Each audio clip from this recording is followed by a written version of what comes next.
Hey, John. Hi, D. All right. So, second time having you back, John. Yes. And after the first time I had you on, I remember thinking, I really need to work with this guy. And I was just so adamant to jump on to your mentorship, which I did. And I got through it. And I definitely feel like a different woman for sure. Yeah. Would you mind talking a bit more about that? Mm. 'Cause I'd love to hear more because, like, for me, because I was working with you, I'm Hmm. tracking with you, and you kind of stay the same to me as we grow. Like, I see you grow, but you kind of are the same. So, from you, like, where did you feel like you were, and how did you get to where you are right now, like through what I do? Yeah. Well, before I get deep into that, I do want to say that there's a lot that I've tried in my life to work on growing and working through stuff. And I found that whatever I tried, it would be like a temporary change, Yeah. or it would be kind of like the feel good thing. And then really at a deeper layer, you've not really shifted much or done anything. But with you, I do feel like things have permanently changed because you've been able to help me with my pattern and body armoring and connecting to my core self, because that's a lot of what you do is core energetics. And I realized after working with you, that is at the core of everything, really, the embodiment, connecting to your body. And that's what I've noticed after our mentorship with you, that I feel like I'm in tune with my body and I listen to my body. I'm aware. I thought that I was actually quite conscious, but I had dissociated quite a lot and I didn't even realize until working with you. And it's amazing how much your body tells you about how you feel about something or your relationship to something else, which I was never aware of until your help. When you connect to your body and you can pick up on the subtle clues that your body is giving you, it really helps you identify the truth in the situation. Does that make Mm. sense? But it makes perfect sense to me.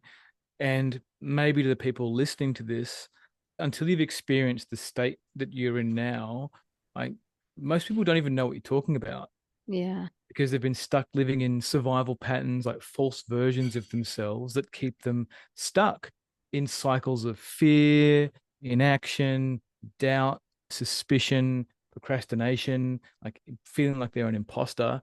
And I know through our journey together and my journey with myself is that I've learned that presence, like the pure essence of what it means to be me, and for you, what it means to be you, is the key to unlocking your truest self. And this is beyond a flow state. Like, I think that the presence can get conflated with a flow state, but it's beyond flow. It's living alignment in your core self. And when you speak and operate and react or respond or create relationships from that place, they're bound in truth and they will collapse in truth because you embody such a divine knowing of, like, know thyself, that nothing can be forged against you. You just move through whatever crises, you move through whatever aftermath with the grace and self knowing that you've got it all handled.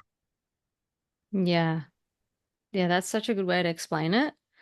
And as Mm. you said, no, people won't really understand unless they go through it, which is the frustrating part because I want this for everyone. I want people to be able to connect to their core self.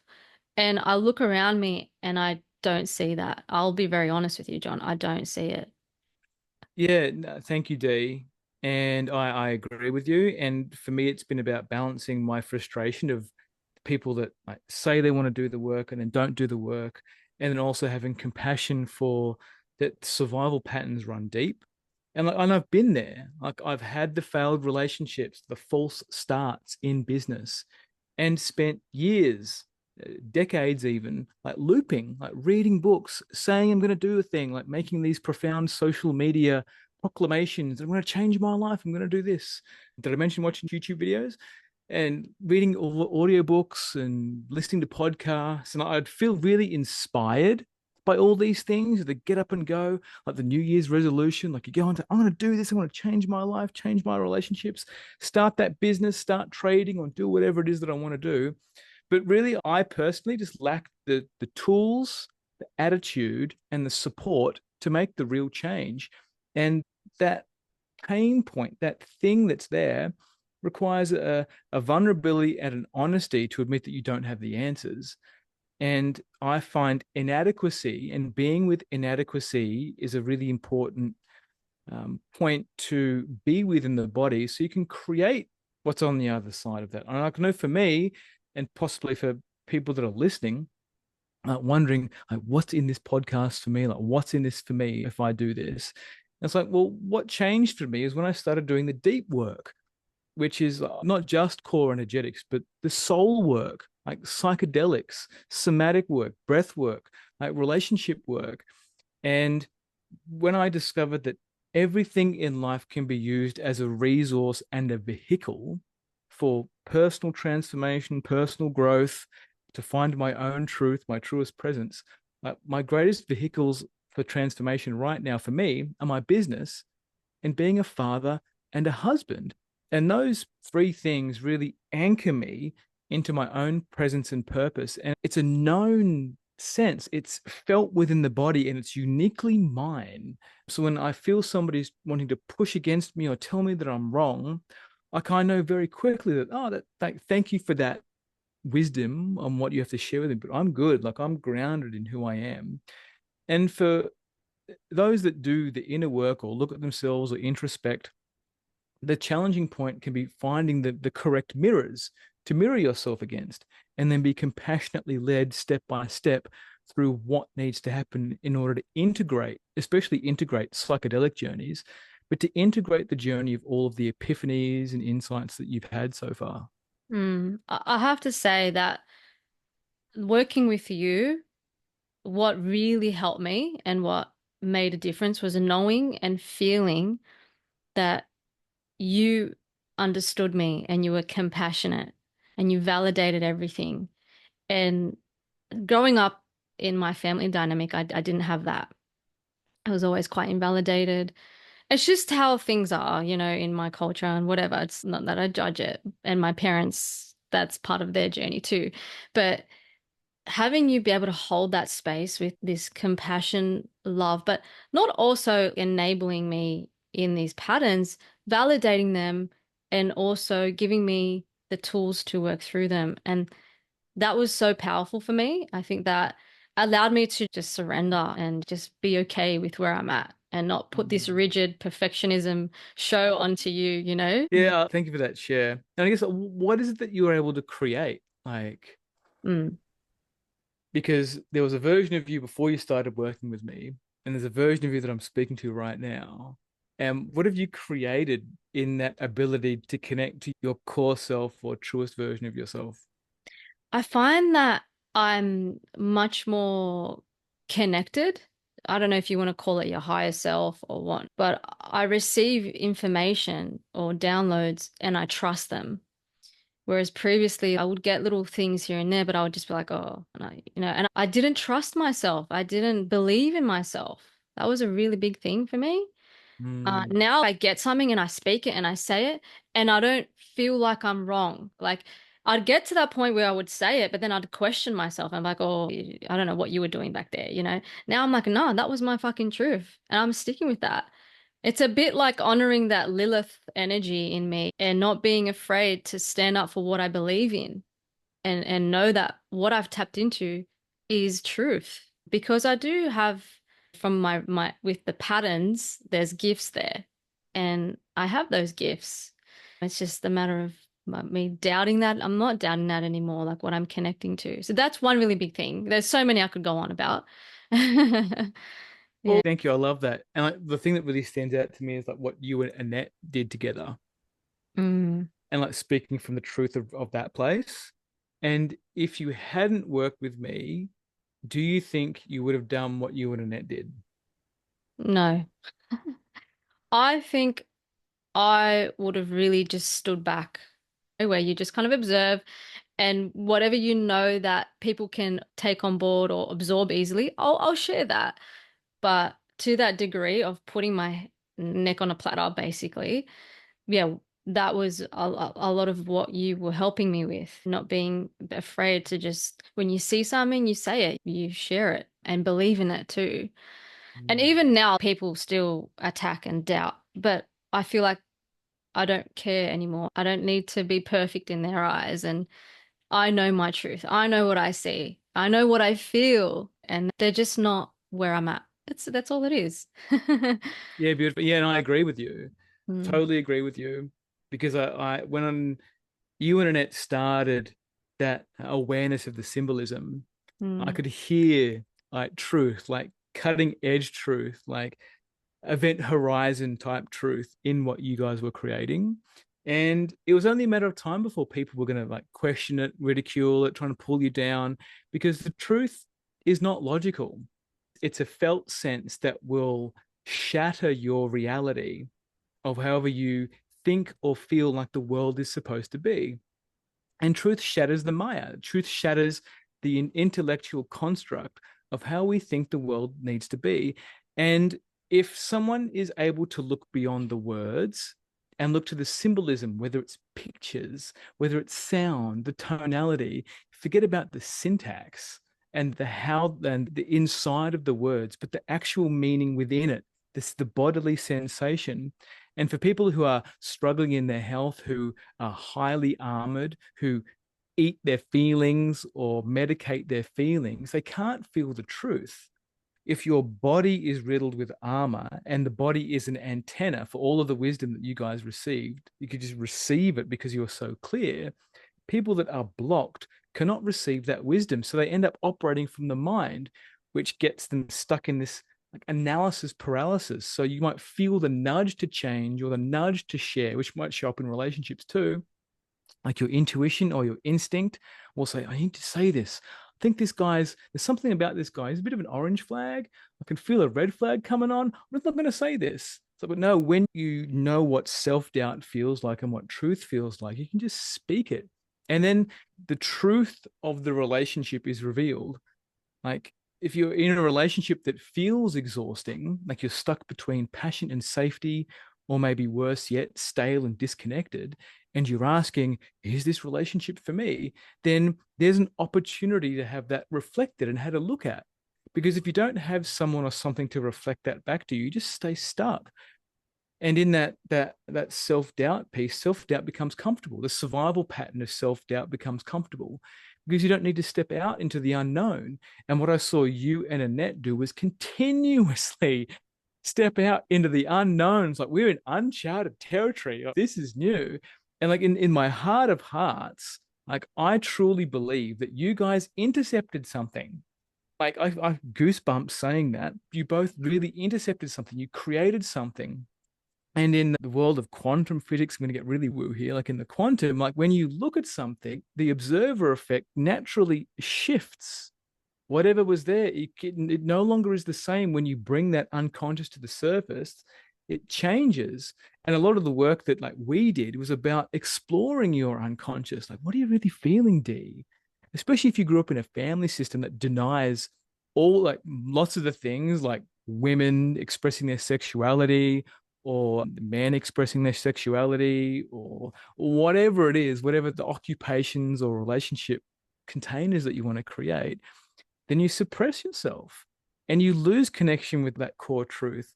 And I know, like for me, like I love guiding people back into that core self. Like it's a thrill for me. Like I mm, love seeing them unfold and flower and blossom and then create completely new life trajectories, like completely new timelines. And that's what I think that we're all here for, is to be able to honor ourselves, honor the individual. So you find your tribe.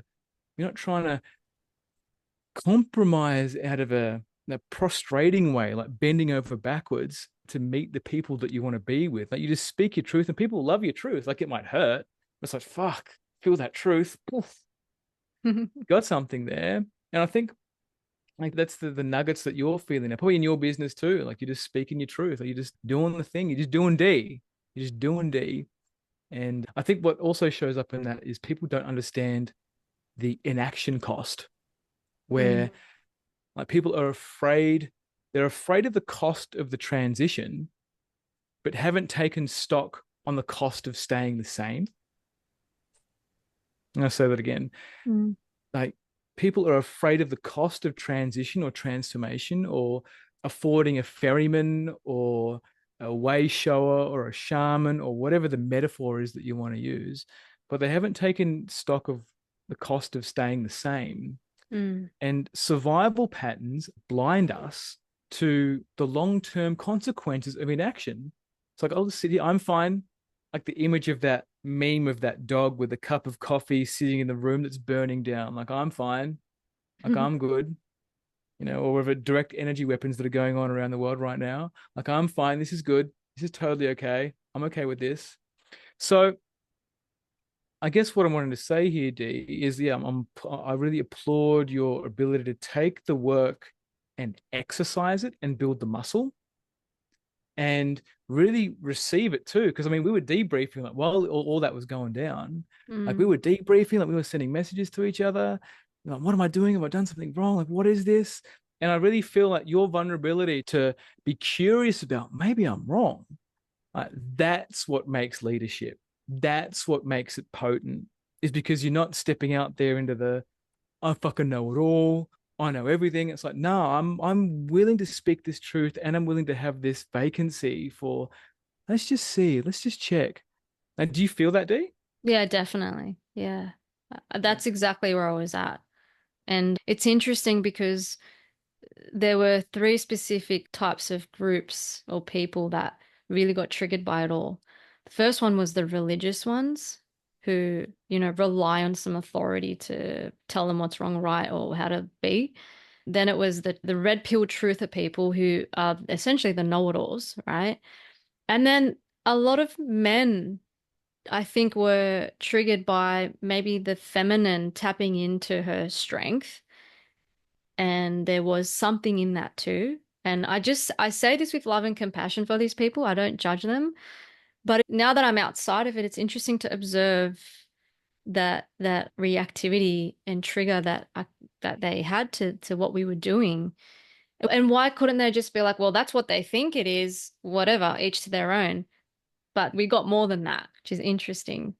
Yeah, it is interesting. And like truth will always expose the blind spots, like the know-it-alls or the men that the truther community, or the red pill community, and the religious types where like religion can be such of a pernicious, like pernicious meaning damage over time that's insidious and hidden. Like you don't really know it's doing anything to you until you start unstitching it. Where I had lots of clients who are Mormons, ex-Mormons, Christians, ex-Christians, the whole assortment of Muslims, ex-Muslims, Jews, ex-Jews, who've gone through the cycles of having a look at, well, what's my relationship with God? And Mm, being able to take what they love from their religion and then creating their own spiritual journey, their own doctrine, their own template. But in context to the outsourcing of authority, like I really see the epoch that we're moving through right now is to stop outsourcing your fucking authority. All right. It's really learning how to connect to your own internal truth. And that's what stops a lot of this totalitarian type mentality, where once the individuals start to really own their individuality and start listening to their own truth, you're no longer afraid of deep fakes or whatever fake news is out there. You're just like, well, is that for me or is that not for me? It's not for me. I don't need to worry about that. But that's for me. Like you learn how to choose the fights that you really want to be with instead of mm, being swayed in the breeze by everything that shows up on the news or everything on in your social media feed. And relationships, you get to powerfully choose who you want to be in relationship with, depending on the style of relationship container that you want, whether it's friendship, a playmate, deeper intimacy, finding your person, soulmate, dare I say twin flame. But all of those things require a connection to the core self first. And I think the biggest part of my journey, again, was alignment with my core self. And it took a lot to get to this point. Broken relationships, businesses that didn't work, me acknowledging I'm outsourcing my authority again to my partner or a business partner or Mm. a sky daddy or the news or something else that's not mine. It's been put onto me and I take it because it's easy to be the victim than it is to be your own personal savior, liberator, guide. Mm. Yeah, it's interesting you bring up authority because that's been a really big theme for me. And I mean, the way I started was, during the pandemic stuff, really stood up to authority at the time. I was very angry at it. And in hindsight, I look back now and I see that was a test of who was in tune with their inner guidance and their inner authority, right? Come out of that now, I'm trying to reintegrate into a world where it is governed by authority.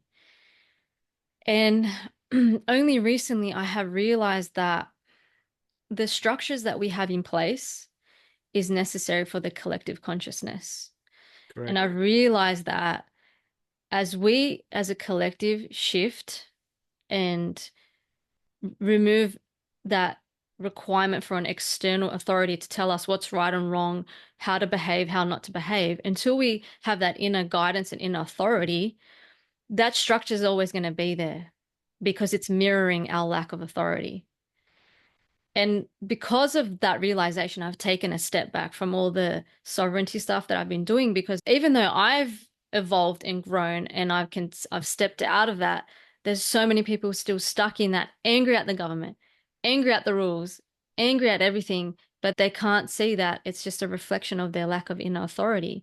And a lot of these people aren't responsible people. They're not self-accountable people. And we need these things in place. Does that Mm. make sense? It's like a world of children. You're in an adult body, but you're still a child in some way, and you still need someone to tell you or put rules in place for you. And as much as I would love to get to a world where we don't have all these restrictions and rules, I don't think we're ready for that yet. Yeah, I don't think we are ready for that yet. Mm, And I can see on the horizon that it's coming, mm, but it requires the deep work. It requires really being able, like you said there, being able to connect to your core self. And that rebellion against authority is very natural. I see for most people, it's an incomplete stage of development from the teenage years mm. where you hit teenagerdom and you start rebelling against your parents naturally. It just starts to happen. Who is my identity? Who am I? Even younger, like a 2 year old, you start to exert your own willpower and you want to feel who am I and who are you? And in the five personality patterns, and particularly with the merging pattern, there is that I don't know who I am. Who is my core self? I don't really know who I am. Mummy and daddy, tell me who I am. School, tell me who I am. Bluey, tell me who I am, like Facebook, Sesame Street, tell me who I am, right? All those kid shows, tell me who I am. Rugrats, tell me who I am. I don't know who I am. What I tell people is that your new life will cost you your old one, but it will also bring freedom, clarity, and empowerment beyond what you've ever known. And you've got to step through that portal of all that anger that you've been projecting at authority, whether it's the government, whether it's this, whether it's that. It's just your daddy issue you haven't sorted out yet.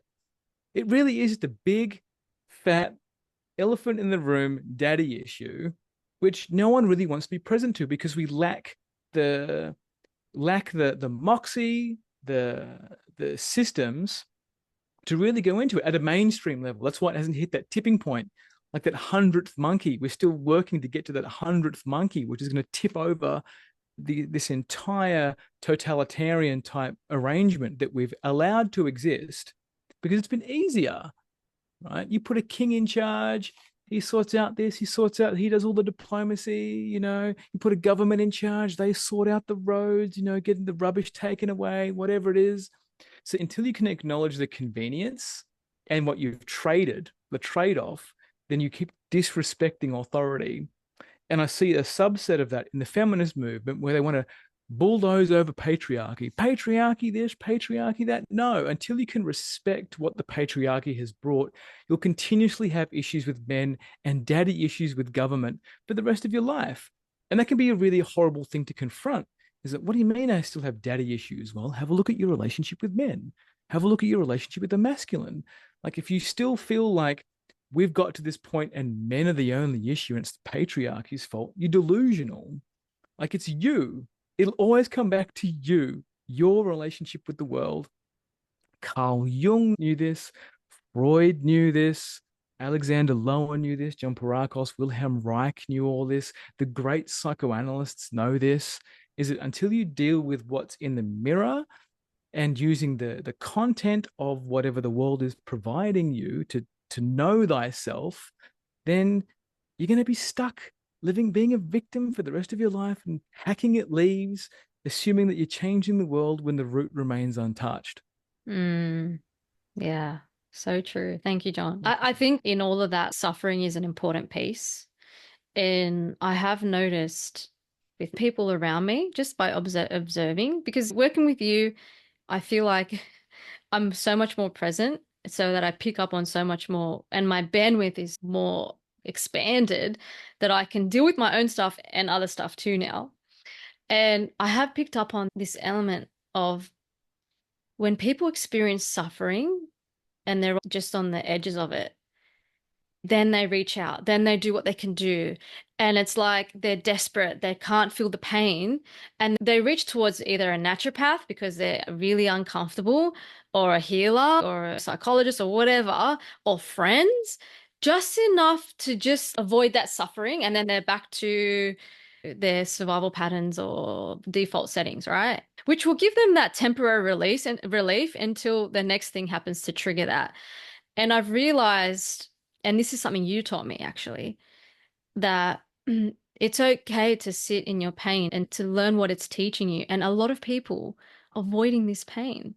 And so they never actually transcend what it's trying to tell them and teach them. And they're just going from living their life, getting triggered, avoiding their suffering, or reaching out for temporary relief and then going back to square one. And this to me is just really holding people back from developing and growing in consciousness. You know what I mean? And you probably see it with the work you do as well on people. And they probably reach out when they have this crisis going on and then you don't hear from them. The minute you've kind of held them up above water. Like I Mm. get it in my profession too. I'm feeling really bad. What can I do? And then just enough to get them above and then I don't hear from them again. Is that something that you've picked up on a lot as well? Yeah.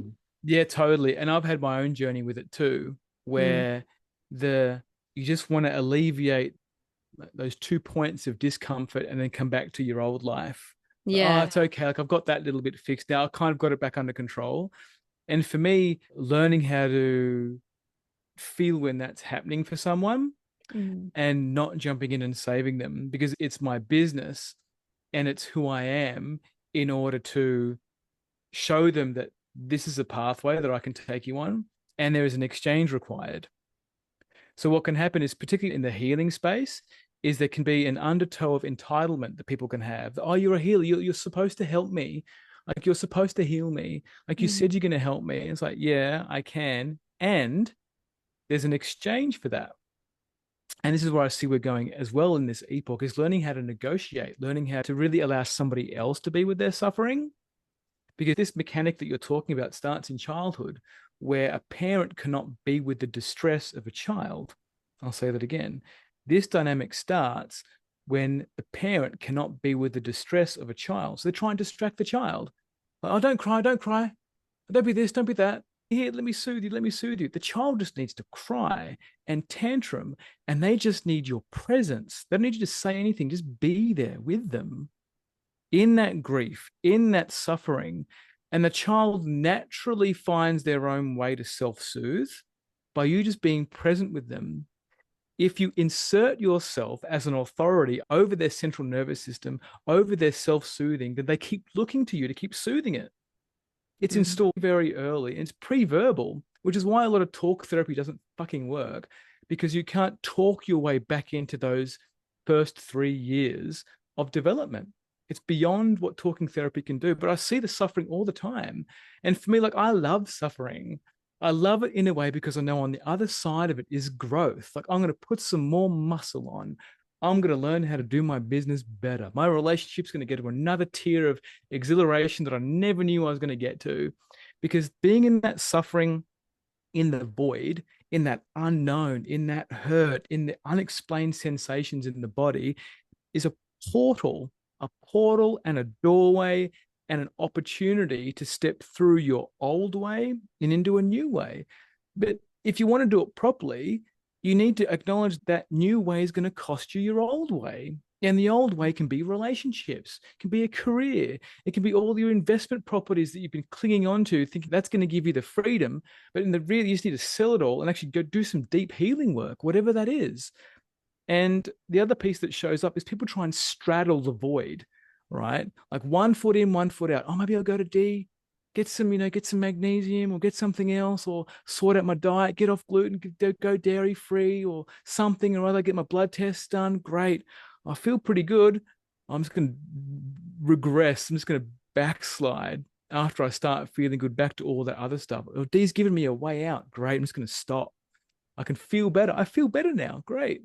Yeah, but your underlying survival patterns are still playing out. It'll still be sabotaged. It's a long road. And in a consumer market, we've been sold on the quick fixes. We've been sold that you can walk into a shop and go do a plant medicine journey. You can become a black belt at knowing yourself. No, psychedelics are not a magic bullet. They still require the integration. The deep work still requires integration. It's a daily practice. It's a daily ritual. Some people are here for it. Some people aren't. Some people's kids are here for it. Like I know my mum and dad aren't here for it, but I am. Mm. There might be people listening that are the same thing. Like, oh, my mum and dad would never do this deep work, but I am. I'm here for it. Mm. But if you don't deal with it and you do want to have kids, it just gets passed on to your kids. They inherit the stuff that you've refused to look at, whether it's your relationship with money, your relationship with a significant other. Like if your parents were in a codependent relationship or they just stayed in it because of the kids and you haven't addressed that dynamic, it'll just show up with you. You will do the same thing, or you'll be resigned to not have children because you didn't work out or you're afraid to fuck them up or something. I was like, no, do the deep work. Like, get on the mat, do the work. Like cry, grieve, get snotty nose, like feel awkward, feel humiliated, work your way through it. And you transform in a way so you don't need to keep on avoiding your suffering. You can feel it coming. You stop avoiding it. You sit in it. You own it. And then you find that clarity and presence to make a grounded decision that completely changes the trajectory of your life. Thank you. That's so wise. I always talk about this with Annette, the concept of suffering. Do you think it is possible that we can transcend the need to suffer in order to learn? No, not while we're in the flesh suit. The body is here to suffer. Mm. And suffering can be anything, D. Like for me, like it's hot today. And I Mm. went outside for a walk and I had to put a hat on because I didn't want to get burnt. So that suffering, like me being burnt by the sun, would be suffering I want to avoid. So I put a hat on. And then there's suffering of expectation. So in the Buddhist world, you try and remove all your expectations. I think that's bullshit. If you want to be in a relationship, you're going to have expectations. So whenever you place an expectation on someone or something, if it's not communicated, that's different. If you have an assumed expectation, that's different. But if you have an actual expectation and Mm. that's not met, that causes suffering, which allows for some kind of growth. For example, if I showed up 20 minutes late to this podcast, D, would you have been annoyed? Yeah.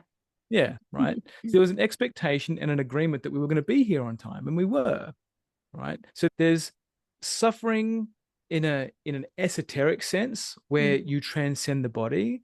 And for someone who has a bit more leaving pattern, they love the concept of ascending and love the concept of leaving the body. But someone who's grounded in their body and changes their relationship with suffering, it's no longer seen as something that you need to avoid. It's something that you can step through. It's something that's part and parcel of the human condition that you can learn to love and see as an adventure instead of some kind of morbid Machiavellian type cross you have to bear with the crucifix and the crown of thorns and all that kind of stuff. It's like, no, you just do your thing, do your suffering. It can take minutes for most people, it can be even shorter when you're with someone who is holding that faith and hope and suffering container for you. Because if you don't know what that feels like, if you haven't had that parental dynamic that genuinely can shower you in love and compassion and curiosity, then it's a very hard slog to do it on your own because Mm. you haven't been templated what that feels like to be genuinely loved and held through your suffering. So it becomes a burden and something to avoid or bypass with trying to be positive or meditating your way through it. No, the mindfulness practice of being with your suffering is transformative and you cannot bypass it for as long as we are in a meat suit, a body suit. While there's flesh on these bones and there's spirit embodying it, suffering will be a part of this timeline. Mm. It's also a dualistic realm, so you're always going to have those two opposites and dealing with one or the other every now and then. So, Totally, totally agree. What also just popped in there for me was like the transhumanist movement is about that. It's about removing the suffering from the human condition through technology. mm, So if you can convince people that suffering is bad, you can live forever. You don't need to worry about your depression or your anxiety or any of your discomfort. Just become a robot and upload your consciousness into it, and then you can just turn all that stuff off. And it's very juicy to people who don't know how to be in their body, who don't know how to mm, connect to their core self. Like, give me an out. And then you'll wonder in a few centuries' time, when people who are robotically bound, that their lives are miserable and they can't connect to source or they cannot connect to what the body actually meant. And then we'll see where that road takes us. yeah. It also reminds me of my recent plant medicine journey, which I spoke to about a bit, and you helped me integrate an aspect of that. There was another aspect of suffering in that where it showed me, because there's a part of me where I don't like to see suffering. And I always want to help people when I see they're in pain. I don't really know where that comes from. Maybe you might be able to tell me. But yeah, probably because I couldn't be with my own suffering, and that's probably where it comes from. But and it was just showing me how the suffering is the gift for people, and you rescuing them and intervening, protecting them from the truth and from their own feelings and wounds is not actually helping them. Mm. And yeah, I look at suffering very differently now. And when I see people going through stuff, I don't intervene anymore. Like I don't offer things to them. And this is one thing that they showed me in my plant medicine journey is that when people are ready for help and they need help, they will ask you. And you trying to intervene and help and do all these things, you're actually impacting their journey of experiencing that. So now I'm very mindful of if someone wants help, they'll come to me. If not, I just shut my mouth. Even if I see things that they don't see, I don't say anything because it's not my place. They're not ready for it. They haven't asked. They need to give you their consent in a way. So that was interesting. Oh yeah, thank you. I love that, D. And for you and what I can hear, yeah, are you open to it? I'm open to it. Yeah. Yeah, great, fantastic. So like for me, like I can hear that there's a bit of suffering in what you were asking, and I'm asked for consent. What can I help you with your suffering? And you said yes, which is great. So in that, it's a bit of a Samaritan type archetype that flows through from collectivism, where we're all one big family. We've got to help each other. That's one part of it. The other part of it in the five personality patterns is merging and leaving pattern injury, where the merging pattern person can't separate themselves from the other person. So the other person's suffering becomes theirs. So when they Mm, see someone suffering, they're like, oh my God, they're suffering. Therefore, I am suffering. And I don't want them to feel that suffering because I can't be with my suffering. Because that would really point out my boundary issues, the part of me that doesn't like seeing people in discomfort, blah, blah, mm, blah, blah. And then the leaving pattern piece can come in where, particularly with animals, like you'd rather help animals than people because you have a subtle distaste for people, or you'd rather help an animal or help someone because it avoids you having to look at yourself. So a leaving pattern person would rather tend to somebody else because they're outside of their own body. They're almost neglecting themselves, neglecting their body. For example, the leaving pattern person could be ill, They could have horrible relationships. There tend to be a lot of healers that have a very high degree of leaving pattern. They're the ones that can channel and psychically read into people and all that kind of stuff. But they're ungrounded.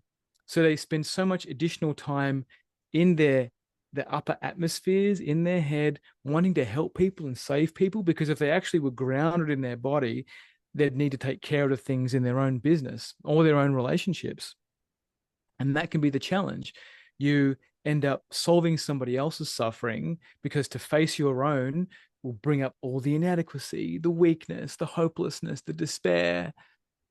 That as soon Mm. as you own it, then you will naturally stop attracting events in your life that you need to go and save and be a savior in. The universe shifts around you. And if there is somebody that needs some intervention, you can ask your own authority and you just naturally do it. And it comes from a place of presence instead of trying to avoid them feeling what they're feeling. And the healing is deeper. The healing is more transformational because you're doing it from a present divine place instead of this, oh, I'm qualified and I feel obligated, or I don't like to see them in their suffering, so I'm going to help them type space. Does that make sense? Yeah, it does. It's a bit like that wounded healer thing, right? Where, Yeah. Chiron, wounded healer. It's totally the wounded healer thing. yeah, I do have the leaving and merging injuries, as you've identified. But when you were speaking into that, I think the merging can't be in the suffering thing is Mm. more relevant because, yeah, I do feel like I really struggle with the boundary stuff and I get intertwined in other people's stuff, but also I take on board other people's stuff. Yeah. And the merging pattern in particular is installed by a mother who can't be emotionally available. And that can be from in utero to a couple of years down the track, where the mother just cannot be emotionally there for the child. And then she's also a devouring mother slash terrible mother. These are archetypes, people, before you get your back up. Devouring mother and terrible mother are archetypes. Go check them out. Very fascinating, deep work. Not many people that I find in the healing space, there's a very low volume on talking about mother style injuries and how they affect children. There's a lot of proclamations about how amazing mothers are and they're the birth givers and they're the portals to life. But no one wants to have a look at the devouring mother or the terrible mother, or how the majority of injuries that we're going through right now are installed by self traumatized and traumatized mothers who don't do the deep work, who are unwilling to step through the portal. But doubling back to the merging pattern and this motherhood injury is that when the mother doesn't show the child their own identity, they don't separate, then there's a conflation between, well, who am I and who are you? And this is where the savior complexes can come in, the healing injury comes in, the wounded healer injuries, because they don't know who they are, because Mm. there's not a real connection to the core self.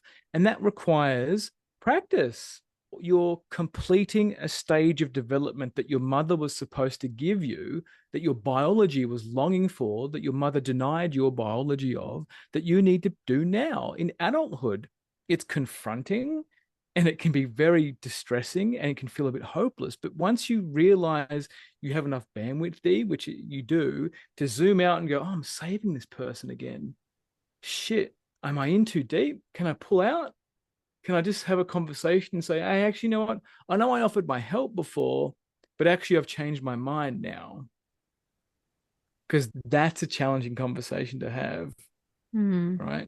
And particularly with partners, I said I was going to be with you forever, but I actually realized that was a trauma bond and I don't really want to be in this anymore, Mm. right? To be able to give yourself permission to be the bad person. Now, all the other person's injuries will show up, all their abandonment issues, all their rejection issues. Why? You said you loved me. Yeah, but do you even know what love is? Love is, for me, the way I see love is the embodiment of the truth in yourself. And when you can embody the truth in yourself, love just naturally emanates from you. It's in your voice, it's in your actions. And you're okay to hurt somebody else with the truth of love because you also have the containment for their hurt. It's like, yeah, I know this is hurtful, And I'm no longer there anymore. Like I've shifted. My truth is no longer where you were a couple of years ago. It's over here now. This connection is no longer relevant to me. I love you. I leave with love. What else are you feeling about that? Oh, I feel abandoned. I feel like you left me behind. Yeah, thank you. I acknowledge it. I can hear the abandonment. That must feel horrible for you. Tell me how it feels. I'm not entirely sure. Unpack it with me if you're open to it, or we can just let it be and go our separate ways. But in all of this, like people listening to this might say, oh, maybe I need this help, but then self-doubt creeps in. So, oh, I can hear this is me. John and Dee are talking about me. This is my life. This is my life converted from Zoom into an audio, and I'm listening to it right now. This is another podcast that has been telling me that I need to change my life. I need to take action. I need to do a thing, right? But then some people just listen, get to the end of this and be like, oh, wow, that was a big one. There's a lot of heavy feelings in that. I need to process it. No, you don't. You need to take some fucking action, whatever that looks like for you. Have that confronting conversation. Do that thing. Like always be processing is the bypass that I see that the new age movement has installed with psychology. It's always be processing. Always no. Feel the feelings. Processing is like this. You can feel the feelings, go into it, share it with someone, share a story, create a video, do something, have a Mm, conversation. It changes like that so mm, quickly. Once you have the mirror and someone to go, hey, what's going on for you right now? What are you feeling? Where's your breath right now? Just I can see you flinching on that eye over there. Just cover that eye and let's have a look at what your other eye is doing. You just lifted your legs up off the floor. Like, what are you really feeling? Right? mm, Or you're twitching. What's going on for you? You look like you're holding your breath. What are you holding your breath about? Oh, this brings up this XYZ, XYZ. Great. Let's feel that. Let's go into that. mm. But like this, the transformation is a decision, right? It's not easy, but it's worth it. The Yeah. tools, the support, and the systems are available for you not to do this alone. And if you're someone who loves doing it on your own, then you're going to be at a handicap. You're going to be at a handicap outsourcing your authority to a big daddy government. You're going to be at a handicap in your relationships and generating the wealth that you want for your family or family system. Going to be stuck living a half life full of denial, whatever it is, thinking that you're going to have a great 2025. You're going to change my diet, I'm going to change my life. I'm going to finally get my life back on track. Come February, March, back to square one again. So true. The irony is in a world of information overload and overwhelm is giving people the excuse to not take action as well. And this was one of the things I realized that you were very advanced and you've done a lot of work and you're very present and in tune. Every time we were working together, you would just pick up on things that I didn't even notice about myself, about my body, and bring my awareness to it. And that was so important because, again, those leaving patterns and other patterns that I was doing, you could see they were playing out. And it's pretty amazing how over even a Zoom, you'd be talking to me, but you'd be talking to my armoring, and I'd feel my jaw just like lock up. And I'd be like, what? Why is that so tight? Because you're talking to the armoring. And I've never experienced that before. But yeah, it was quite a cool experience. And to be able to see the outcome of doing that work and following through. And that's the difference between you and other people that I've worked with is that you're very big on embodiment. You don't just let people get away with just talking and see you next week. You give, you demand that change, and people need that kick up the bum. Mm. So, Thank you, dear. I received that. I really appreciate that. And yeah, there is an otherworldly type reaction when I'm talking to someone, like they're armoring, because you're resonating at a frequency of truth that their soul, because you've got the soul competing with the body trying to suppress all the truth, and the soul's like, nah, say this thing, experience this thing. So your body naturally twitches and vibrates because there's a tension between the two.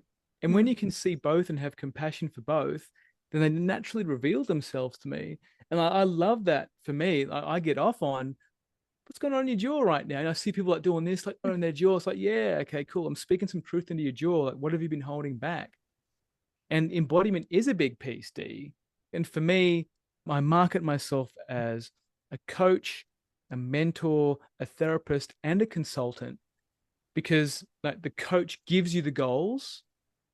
The mentor has the embodiment of the life that you want, whether it's an exhilarating relationship or some kind of transformation, like you've had an aftermath in your life, whatever it is, like a breakdown in business, breakdown in finances or relationship. You're on the road to recovery, but you're still stuck at that crossroads. Like the mentorship skills to take you through that crossroads cycle.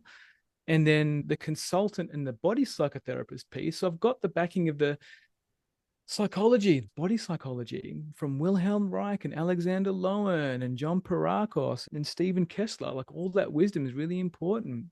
And the consultant piece, where I can be completely emotionally removed from your life and just give you the high level overview, the bird's eye view of the areas of your life that you could potentially have a look at to create the dream life that you've always wanted or that keeps showing up in your fucking dreams and you keep ignoring your dreams, right? Your body and soul are trying to work together, attempting to work together through your creations. And if you ignore it, then it shows up as some illness. It shows up as some musculature armoring, shows up as your relationships continuously failing, shows up as false starts and procrastination and self-doubt and self-avoidance and eating your feelings. The system and the constellation of individuals' lives is very simple to me once they start speaking to me. But you got to start that conversation. You got to have that hard conversation, which usually starts, "Hi, John, something's going on in my life. Don't know how to fix it. I heard that you could be the guy.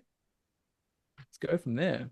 Otherwise, you just stay stuck in loops. And maybe you want to stay stuck in a loop, Mm. like, but you won't enjoy your life. You won't be here for as long as you really want to be here. So if you're afraid of the cost of change, the cost of staying the same is far greater. And there's an opportunity to create the life that you're excited to live. When I came across you, every fiber of my being was like, you need to work with him. I didn't really know why. I didn't know what it was going to do. But I see now that the work with you isn't just about trauma or removing armoring and breaking the patterns and healing those childhood developmental cycles that never were finished, right? But I noticed all other areas of my life started to improve as a result of that deep work that I was doing. So with you, it's not just a matter of trauma therapies or core energetics, but it was also when you heal those patterns and remove those armoring, your finances get better, your decisions get better, your relationships get better, your health gets better. Like my digestion since working with you, I thought it was pretty good. I didn't know it could be this good. It's much better because obviously I was holding a lot in that area. You know, what was your Bristol stool chart this morning? A naturopathy joke, of course. Thank you, D, and I appreciate it. And I really received that, and I really honor the people that do the deep work, because it's so confronting, D. And like you move through it with such grace and poise that you made it look easy Thank you, to John. me. You really did, D. You really did. And just how you compose yourself is someone that embodies that leadership of almost the behind the scenes leadership. It's like, yeah, I know some truth. I've got some wisdom for you. I got something. Come and see me. Like I've got it. I've got it. There's not the over the top dominating style that I do see in the truther movement. There's something else that you're carrying, D, which I think is seeds for the future of how we can bring unconscious things and hidden things, deliberately hidden things, to the surface in a way that allows for people to be their own boss, to be their own self leadership in that. Yeah, you've got something, D, and I'm so grateful that we work together because Mm, the people that I work with are here to bring something new to the planet, mm, right? On a physical, metaphysical, psycho spiritual level. Like they're here to be the leaders of the next generation and leaders of themselves first. and it takes a lot of guts and honesty and humility to step through those portals and those doorways and that suffering again and again and again. Mm. But you'll always be welcomed by the universe with open arms whenever you commit to that deep work. Thank you, John. I really appreciate that. Really Yeah, my nice. pleasure. Do you have anyone to mentor you at all or that you go to or I did in the beginning, and I think in all cycles of mentorship from my past, it was once you start to outgrow the mentor, that's when you need to kill them, metaphorically. Okay, cool. I don't need you anymore. I'm done. I'm going to step out on my own path.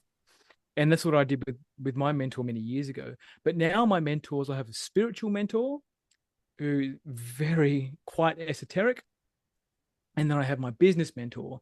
So my business is the vehicle for my own personal transformation now, because that brings up everything for me. Like my relationship with Cassie, my wife, and my son are great. We'll see how that goes when he hits his teenage years. My business is my biggest faculty for growth, which includes how do I pre-qualify people? Like how do I choose the people that I want to work with? Am I trying to save someone in order so that they work with me? Am I over giving in the hope that sometime they're going to give back to me? Am I charging too much? Am I charging too little? Are my sessions too long? Are my sessions too short? So being able to weave everything I know really comes through in business, which is purpose for me. But in short, in summary to your question, my business mentor and my spiritual mentor are my two mentors that I have. Mm. Two gentlemen that I deeply respect, and that's what I have. Yeah, thanks for sharing that. And I do understand that concept of you can outgrow mentors or therapists. I feel like I have gone through that, and I don't know if there's other people like you out there, John, but I feel like you're way ahead of a lot of people, in my opinion, from what I've seen. There's just so much more that I can unpack with you, I feel, because of the amount of work you've done and the things that you've looked into is the true good stuff, not the fleety, love and light or whatever you want to call that stuff. And I feel like you need to do like some big, I don't know, classes or something to help people because so many people would benefit from your work. Yeah. And I think as a collective and the consciousness of humanity, we need to start doing the work if we want to move forward because things are shifting, things are changing. And if you're not keeping up, you're not going to make the cut, really. Like that's how I feel. No, no, you're 100% correct. Like you are not going to make the cut. Like nature, Gaia, whatever you want to call it, it knows where we're going, Mm. and either you become attuned to it and you start paddling that river and honoring the sides of the river as we go, or you just be taken out. And this is a justice that's amoral. And doing the deep work because you're afraid to be taken out is not going to help you. You do the deep work because you want to do the deep work, right? Nature will still fish you out. Nature will still sort you out, the wheat from the chaff. It will happen without a doubt. And thank you for the praise about being so far ahead. And I think in my journey, knowing how elitist that I can sometimes be in my own energy of like, oh, John's so far ahead. It's like, yeah, I can really be elitist about that. And knowing that when I zoom out far enough that um, not everybody is supposed to be like me, and I'm not supposed to be like everybody else. Like we all embody these unique gifts that your core self has all the attunement to.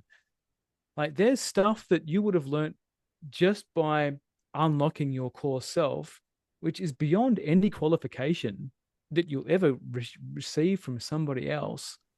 And the how far ahead piece can feel really alienating too, because in my relationships, I'll find people that just cannot see me, which is why I have two mentors. Like I have someone that can see me in one way and someone that can see me in another way. Because when you speak from this place, can become so overwhelming that people go into pattern.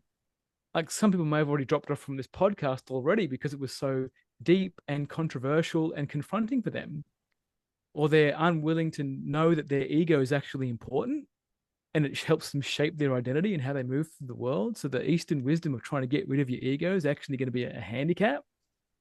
So knowing where you end and where somebody else begins is really important. And for me, knowing that I have deep wisdom for people and that my wisdom isn't for everybody, it is for a select few who are willing to be curious. Like, I love that curious energy. Like, you've got that deal, like, even by the books behind you, like, you've got that curious frequency. A lot of people that I work with are all curious people. They've come from various walks of life, like doctors, medical examiners, psychiatrists, musicians, opera singers. Who else is there? Plant medicinados, whatever you call them. I can't remember what you call them. There's a name for them. Uh, Businessmen, like high flying corporates who are stuck in a 9 to 5, who can't seem to get their way out. They're tethered to mortgages or payments, and they just can't see beyond their monthly mortgage payments, but they know that they're called for something so much deeper. Like, people that are willing to step through the unknown. And sometimes you can bring your partner along and sometimes you can't. And it really depends on, well, what are you willing to give up? Like I mentioned before, your new life is going to cost you your old one.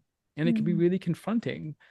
But the person that you become and the people that you touch from that space is beyond anything you've ever known. And it takes a huge amount of courage to go there. And helping people find the faith within themselves to do that is what I love to do. Like, for me, my faith in you is greater than your self doubt, Mm. which allows a huge container for your potentiality. It's not limited by your qualifications or your skin color or whatever football team that you go for, or whoever your favorite truther is. It's beyond all of that. It's such a bigger container. It's the eternal, it's the void. It's where everything comes from and where everything will go back to. It's a very powerful place. Mm. Yeah. Thanks for that, John. You did mention that you vet people that you're going to work with. And one thing I really respect about you is you just don't take on board anyone, because for you, it's not about having clients, and I respect that you really consider people, whether they're ready to work with you or you don't want to waste their time and money. And what are the things when you're vetting people? What are the things that you look at? Are they looking for a quick fix, or are they looking for something that's transformational? The other piece is, are they willing to invest? So, are they in charge of their financial decisions? Are they keeping a backup plan? For example, like, if working with me doesn't work out, like, do they have something else in the background in their secret Pandora's box? And that can show up too. Like, if you have a backup plan, then don't contact me. Go see somebody else. Go see a Reiki healer. Go see somebody else. Like, I'm not that guy.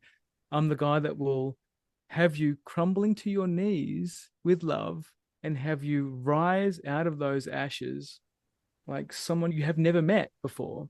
But my pre-qualifying is, well, I wouldn't say it's ruthless, but it's strategic in a way that I want to make sure that someone's ready to commit to the time and energy to do the deep work and the homework, that they're willing to step through the portals, for example, like speaking gibberish. Remember that, D? Yeah. Right. And yeah, are willing to put money down. Like, money is a form of currency of what you really are prioritizing in your life. Like, that's what it is for now. That's what money is. It's, well, what else are you spending money on? And are you willing to do whatever it takes to get the money to work with someone like myself? And that was my journey. I was willing to do whatever it took to get to my mentor that helped me transition into the business that I have now. That's paying the ferryman.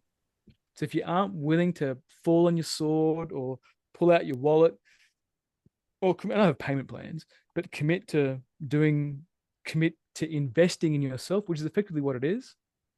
Some people will throw hundreds of thousands of dollars at their children or something else or a property, but then deny themselves their own personal transformation. Mothers in particular, dads or men go out and buy a speedboat or a jet ski or some modification for their car or some book that, you know, not Alex Hormozy, who's the other health guy, some other health nuts recommended, and read that, but not invest in themselves. So Mm. this is a different kind of pre-qualification where I expect you to show up as your best because I show up as my best on a call. So I expect you to be the same. I love that. And with the backup piece, is there also an element of because they've got someone in the background, they're not fully just giving themselves to you? Is that another factor? They're not committed. Yeah. Backup, this probably shows up in their relationships. They might have one person over here, one person over there. They might have a job over here and a side hustle here that they really want to turn into a business. It's like, well, you got to quit one and concentrate on the other. Like you've either got to commit to me or do something else. Don't try and straddle the void, like standing over the portal of the void. If you could see me on camera, like stepping back and I got my legs spread, but standing over the void and like, oh, maybe I can have both. Maybe I can have my cake and eat it too. Maybe I can hold on to this crypto, make a fortune. Then I don't need to worry about this instead of selling your crypto and working with somebody like myself. Like you really got to make a choice. What's the life that you want? Because like I've said this before as well, is that I help people create a life that money can't buy. So you can't buy the truth. You can't buy your core self just off the shelf. You can't ask Amazon. You can't ask Jeff Bezos to send you. Can you send my core self? Is it a prime deal on it? I can get it tomorrow. But no, you can't do that. It takes effort. Mm. The other thing is when you invest and the stakes are higher, the more you're going to value that and do the work. Correct. So that's a And big part. totally. And I like a high stakes game. And for me, when you learn how to play a high stakes game, your relationships become high stakes. Like, the truth is really important in your relationships. I've mentioned this before in other podcasts. Like Cassie and I both think that we both got the better end of the deal. So that's a reoccurring theme in our relationship. It's like, oh, John, like I'm so lucky. It's like, Cassie, how did I find you? Like that's the kind of energy that's there because we both lived our best lives. We are both doing the deep work, and we found each other just by being ourselves, not by being on a dating app or doing something else. You find the people that are meant to be in your tribe by living from your core self. It's that simple. Yeah, I love that. And I do feel like when you try and force connections and meeting people or relationships, it's not a higher frequency or a Yeah. pure energy. Okay. Yeah, it feels labored. It Mm, feels labored, and then it creates labored children, and then labored children that like to go to school and get brainwashed, and then they become the little robots at Sector 7G that design the weapons that keep us the thing that perpetuates the cycle. But when more people start connecting to their core self and seeing the world for what it is, you learn how to bend the matrix. mm, Like you don't need to dodge bullets anymore. You walk with such a potent presence that the Matrix doesn't want anything to do with you. yeah, that's so true. You're not living that program anymore. Yeah, Yeah. yeah. It's such a powerful place to be. And my dream is, or my vision is that I'd love to start a community with people who are aligned, who are living in alignment with nature. And I don't think we came here to just be on our own and fight and survive on our own. We're meant to work together. And I find the culture here in Australia is lacking that Yeah. element. But as much as I'd love to go start a community, I don't know if people are where they need to be within themselves to be able to work cohesively, and Yeah. conflict resolution skills aren't really the biggest thing we're seeing out there. And you see a lot of these communities fail because of that. Totally. Yeah. The way I see the Australian dreams is that you earn a lot of money, you go buy some property somewhere, you start a permaculture farm, and then that's where you stay for as long as you can. Mm, And what gets missed out there is that while you're living that igloo silo life, it's not real. It's not real. Realness is in community. And I think you're 100% correct. The conflict resolution piece is not being dealt with because people are avoiding their survival patterns. Like wanting to buy a property in the middle of nowhere, live off grid, and design a permaculture farm is a survival pattern. It's like You need to be with the part of you that wants to run away. When you can live in a city and not be penetrated by what's there, then you've hit the mastery. Then you've hit the black belt of self knowing, because you can tease yourself apart from all the other frequencies that are there. And then you create the community. Then you go to that place. You bring the mountain to the city. You become the mountain in the city. That's how you do it. And what I find in communities in general, because I've hung out with some communities, is that the leaving and merging pattern tend to be the most potent ones. They're the earliest stage of development. These people might have done psychedelics, dabbled in some inner work, know a bit of shadow work. They've probably read some Carolyn Myss, or, done some other work like that, or done some, who's it, Kate, what's her name? Kate, Byron Katie work. But it's all superficial. Maybe it's some Teal Swan stuff or some Nicole LaPera self-healer work. It's very superficial. The real work comes from being in relationship and being in community. And you need to confront the part of you that does want to belong here on earth. So if someone doesn't feel like they belong, it doesn't matter how many communities they try and Fit into, or yeah, all that try and fit into, they're just not going to be able to find it. And they blame the community. I just can't find community. Yeah. Do you belong here? Out of 10, how much do you belong here on earth? 6? Cool. There's 4 points that are missing that are stopping you from connecting into the earth, connecting to people. But people mm, are so mean and so nasty.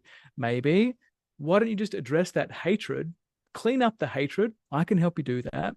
And then fill it with some love, and you watch all of your relationships transform. mm. Hell, you might even stop wanting to be that crazy cat lady and actually have a child. Who knows? So Yeah.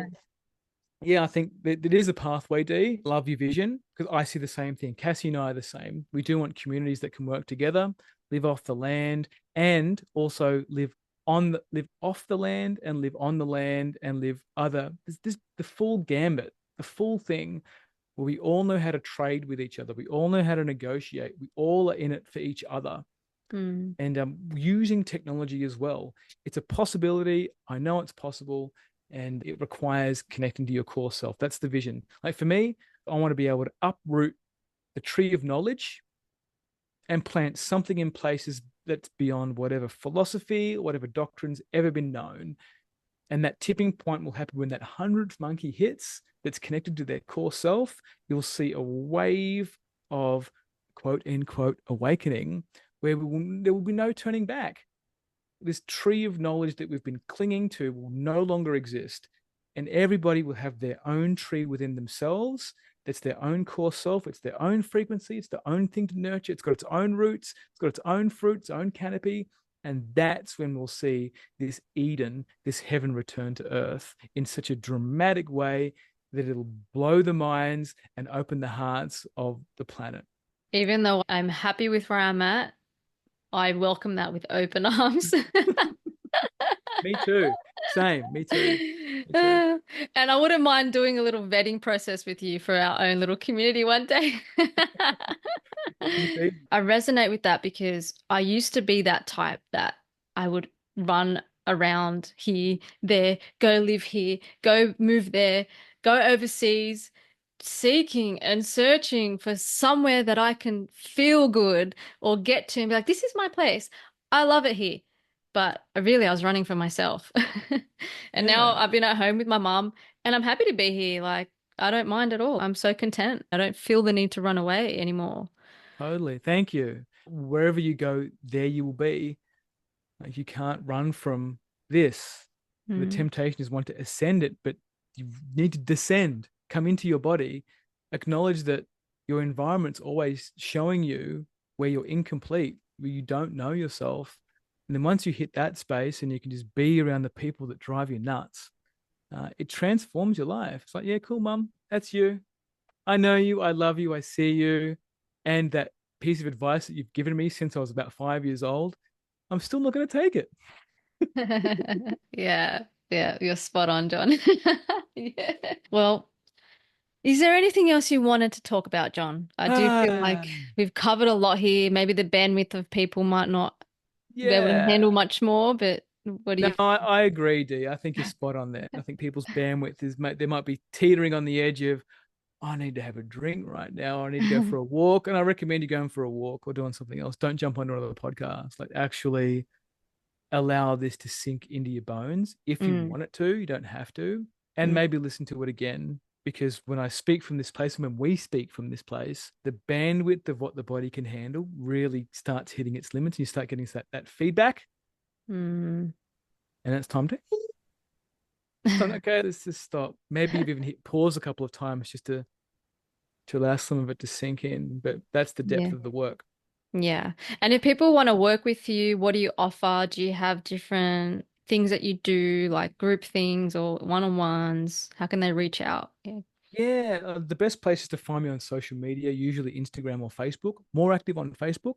I've got my link is in my bio. I've got more podcasts to listen to. And you can buy the book, The Five Personality Patterns by Stephen Kessler, and his next book, which is really good about relationships. But I've got the free, like this podcast is free effectively for people to listen to.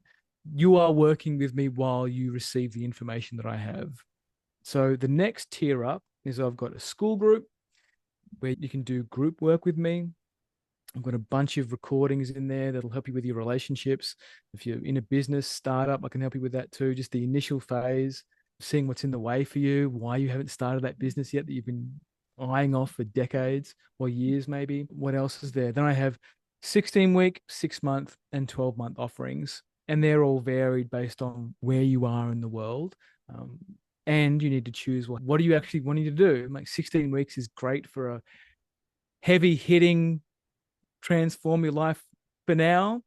And then there's the 6 months, which is the in between the 16 week. The 12-month is for a full life transformation where you really want to do that 180 and connect to your core self, your soul self, and bring something into the world that is uniquely yours, which includes your relationships, your offerings, the whole shebang bangs. That 12-month mentorship is really helpful for people that need that hand holding and that care and that encouragement they probably didn't get from their family system and probably haven't got from previous mentorships or coaches or therapists or consultants in the Mm. past. Thanks, John. I appreciate you explaining all that. And I'll put your details in the description as well so Right. people can reach out. But I really appreciate your time, your wisdom, your authenticity. I Yeah, always love chatting with you, John. yeah, me too. Me too. Yeah, I miss working with you, Dee. Me too. I did too. I'll probably reach out soon. Be like, John, I'm here for it. You know where to round find two. me. Round two. Uh, well, thank you. Enjoy the rest of your day. And I think I will have you on again because I really enjoy these chats. Yeah, me too. I love talking to you, Dee, and you ask great questions and you hold a great space and you know how to lead conversation really well. And that merging pattern gift of being attuned to the other person and helping extract what's there, mwah, chef's kiss.